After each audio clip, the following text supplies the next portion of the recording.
ဖွဲ့မှာကိုငင်းချမ်းအောင်ကဖတ်ကြားပေးမှာဖြစ်ပါတယ်ရှင်ငင်းချမ်းရေးသွေးသစ်လူငယ်ဖွဲ့မှာကိုငင်းချမ်းအောင်ကဆရာကြီးဟန်တာရီဦးဝင်းတင်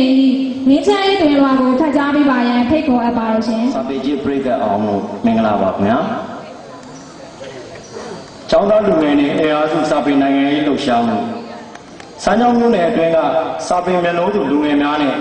မြို့နယ်လူထုအပေါင်းကိုလေးစားစွာအလေးပြုနှုတ်ခွန်းဆက်သတော်လာပေးဖို့လိုက်ပါတယ်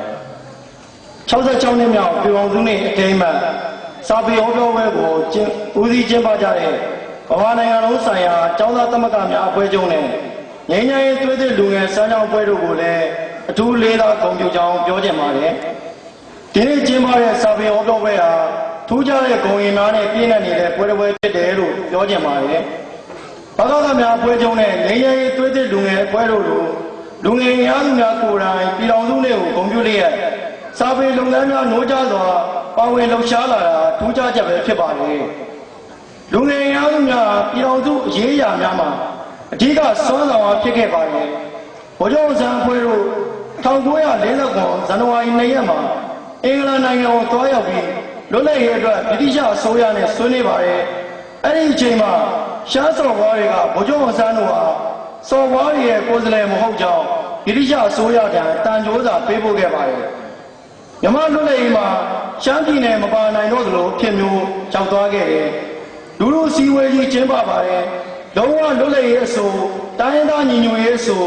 နယ်ချဲစနစ်တိုက်ပြည့်ရေးအဆိုတွေကိုတင်သွင်းဆုံးဖြတ်ကြပါတယ်။ဗိုလ်ချုပ်အောင်ဆန်းကိုရှမ်းပြည်နယ်လူထုကထောက်ခံလိုက်ကြပါတယ်။အဲဒီကျောင်းသားလူငယ်တွေအားထုတ်မှုကြောင့်ဗိုလ်ချုပ်အောင်ဆန်းတို့ပြည်လုံးညီလာခံတက်ဖို့ဗြိတိရှအစိုးရကဖိတ်ကြားခဲ့တာဖြစ်ပါတယ်။ဒါကြောင့်သာပြည်လုံးစာချုပ်ကြီးကိုဗိုလ်ချုပ်အောင်ဆန်းနဲ့တောင်တန်းဒေသခေါင်းဆောင်တွေလက်မှတ်ရေးထိုးနိုင်ခဲ့တာဖြစ်ပါတယ်။ကျောင်းသားလူငယ်တွေဟာပြည်အောင်စုအရေးမှာဒီလိုနိုင်ငံတော်လှုပ်ရှားမှုတွေလုပ်နိုင်ခဲ့သလိုစာပေလှုပ်ရှားမှုတွေမှာလည်းဥဆောင်နိုင်ခဲ့ကြပါတယ်။စာရေးဆရာသတင်းဆရာကြီးဦးသိန်းပေမြင့်တို့စာရေးဆရာကြပြဆရာကြီးတကုံတာယာတို့လူလူတော်မာတို့လိုပုဂ္ဂိုလ်တွေဟာကျောင်းသားလူငယ်ဘဝနဲ့စာပေတွေပြုစုစာပေလှုပ်ရှားမှုတွေကိုဥဆောင်ခဲ့သူတွေဖြစ်ပါတယ်။ဒီနေ့လိုကာလမှာဘာသာကများအဖွဲ့ချုပ်နဲ့ကျောင်းသားလူငယ်တွေစာပေလှုပ်ရှားမှုတွေမှာတရတအားပါဝင်လှုပ်ရှားလာကြတာကိုတွေ့လာရပါတယ်။အောင်မြင်ကြပါစေလို့ဆန္ဒပြုလိုက်ကြပါတယ်။အထူးသဖြင့်ပြည်အောင်စုကြီးရဲ့အနာဂတ်လားလာနဲ့ပြည်ရင်းငြိမ်းချမ်းရေးအနေအထားများရန်ရင်လာတဲ့အချိန်ကမှာကျောင်းသားလူငယ်များပြည်အောင်စုရေးကိုစာပေအင်အားနဲ့ချိတ်ဆက်ပြီးအားဖြည့်တိဆောက်ဖို့ကြိုးပမ်းလာတဲ့အနေအထားတစ်ကိုတွေ့နေရတာဝမ်းမြောက်အားတက်ခြင်းဖြစ်မိပါလေ။တိုင်းပြည်မှာငြိမ်းချမ်းရေးမင်းမင်အားနည်းလာရင်ပြည်သူလူထုတရက်လုံးအေးချမ်းလုံခြုံတာယာဝါပြောရေးလေရုံရော့ဆုံးနေလာမှာဖြစ်ပါလေ။ဒီလိုမျိုးသားရေးပြပြယုံရင်းချင်းမှာကျောင်းသားလူငယ်တွေရဲ့ဓာတ်ရိုက်သက်ဆိုင်လာပါတယ်။ကျောင်းသားသမဂ္ဂများရဲ့လူငယ်အင်အားစုတွေဟာ